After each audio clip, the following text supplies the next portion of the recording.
नमः शिवाय। हर हर महादेव शंभू। हर हर महादेव मित्रों, जय माता दी। कैसे हैं आप सब? शिव शक्तोम चैनल पे आप लोग का हार्दिक स्वागत है। और चैनल पे यदि नए हैं तो विनम्रता से निवेदन करूंगा कि चैनल को सब्सक्राइब कर लें, ताकि वो जो नित्य प्रति हमारी कोशिश है कि कुछ ऐसे गहन रहस्य हैं जो हमारे पुराणों में, वेदों में कहीं ना कहीं छिपे हुए हैं, और जब बड़े बड़े संतों की, कहीं ना कहीं साधकों की, भक्तों की कृपा हो जाती है तो जो वो छुपा हुआ ज्ञान है कई बार वो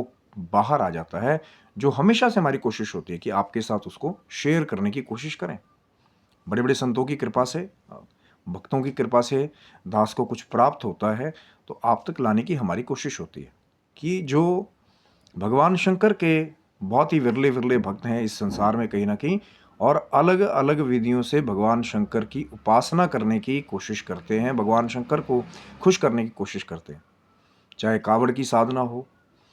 चाहे सुबह अर्ली मॉर्निंग उठ करके ब्रह्म मुहूर्त की साधना हो, लेकिन एक ऐसा भी साधना का प्रारूप है जहाँ कहीं ना कहीं भगवान शंकर, यदि उस काल में पूजा की जाए, भगवान शंकर की आराधना जब तब, तो कहीं ना कहीं भगवान शंकर का ये जो इस काल में किया हुआ जो पूजन है कई बार, जिसके बारे में बहुत कम लोग जानते हैं, और अगर उन्हें बता भी दिया जाए तो जो हमारे नॉर्मल गृहस्थी हैं कई बार वो इसके रहस्य को पूरी तरह कहीं ना कहीं जो है बड़ी गलत तरफ ले जाते हैं। क्योंकि ये कुछ ऐसा है कि ये योगियों का और जो साधकों का एक ऐसा रहस्य है जो बड़े बड़े कहीं ना कहीं संत हैं, बड़े बड़े योगी हैं, सिद्ध हैं, चाहे अघोर की बात हम करते हैं, चाहे हम लोग नाथ पंथ की बात करते हैं, उसमें कहीं ना कहीं जो अघोरी कहीं ना कहीं, अब आपने बहुत जगह ये बात सुनी होगी कि कई जगह जो साधु हैं वो पूरी रात जाग करके साधना करते हैं, चाहे शमशान में, चाहे निर्जन वन में, और दिन में कहीं ना कहीं विश्राम करते हैं। अब बहुत सारे लोग कहेंगे कि यार कैसे साधु हैं, कैसे साधक हैं कि रात को जाकर कौन सी साधनाएं होती हैं, जरूर कोई दूसरा ही तंत्र करता होगा। लेकिन नहीं, वो जो छुपा हुआ काल है कहीं ना कहीं, जो मैं हमेशा से बात करता हूँ, तुरय संध्या, जो निषाद काल का, मध्य रात्रि का जो समय है, जो हमारी चौथी संध्या होती है। लेकिन ये चौथी संध्या का ज्ञान जो है वो वैरागी संत ही आपको कई बार बताते हैं, विरक्त ही आपको बताते हैं, क्योंकि गृहस्थियों के लिए तो त्रिकाल संध्या वाली बात बहुत बड़ी है। लेकिन कोई कोई बिरला साधक होता है जो चौथी संध्या करता है मध्य रात में भगवान शंकर का पूजन। अब ये नहीं जरूरी कि आपको किसी मंदिर का शिवलिंग मिले ना मिले, जो ध्यान के मार्ग से भी या समाधि लगा करके भी उस समय भगवान शंकर के वो जो स्वरूप का कहीं ना कहीं समाधि के रूप में ध्यान करते हैं। तो और वो जो काल की मैं बात कर रहा हूँ कहीं ना कहीं, कि बहुत सारे ऐसे भी साधक हैं जो कहीं ना कहीं जब गुरु कृपा हो जाती है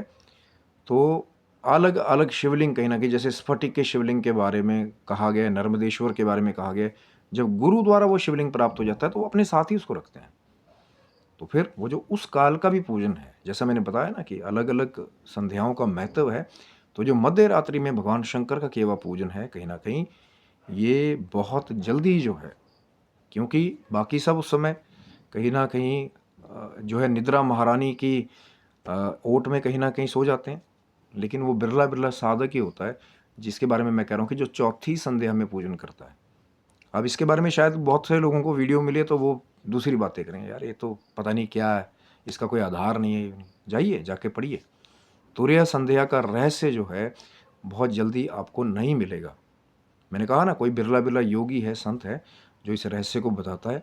कि जो मध्य रात्रि का भगवान शंकर का किया हुआ पूजन है। क्योंकि शिवरात्रि को क्यों खास मुहूर्त कहते हैं कि निशीत मुहूर्त में जो है पूजा करनी चाहिए, क्योंकि ये वही समय है जब भगवान शंकर शिवलिंग में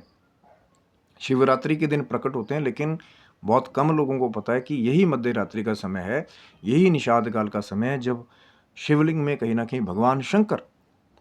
प्रतिदिन प्रकट होते हैं, प्रतिदिन। जैसे जो हमारे 12 ज्योतिर्लिंग है, जो ज्योति स्वरूप है, जो स्वयं है, उनके भी रहस्य कुछ ऐसे हैं रात्रि को कि कुछ खास पुजारीगण हैं, कुछ योगी जन हैं, कुछ साधक जन हैं कि वही जान पाते। मैंने कहा ना, ये कुछ ऐसा है कि ये बहुत ही गुप्त है, रहस्यपूर्ण है, और आगे की चर्चा तो और भी कहीं ना कहीं रहस्यपूर्ण है कि कैसे कैसे पूजन किया जाए, क्या वो भगवान शिव जी का स्वरूप है जिस पे ध्यान किया जाए, अलग अलग भगवान शिव के स्वरूपों का ध्यान करने से क्या लाभ है, अलग अलग मंत्रों का क्या रोल है, ये बहुत लंबी चर्चा है, कहीं ना कहीं चैनल को सब्सक्राइब रखिएगा, आगे शायद आपके साथ ये चर्चा करने की हम लोग कोशिश करेंगे। तब तक सभी बंधुओं को हर हर महादेव शंभु। जय माता दी मित्रों, आप सबको।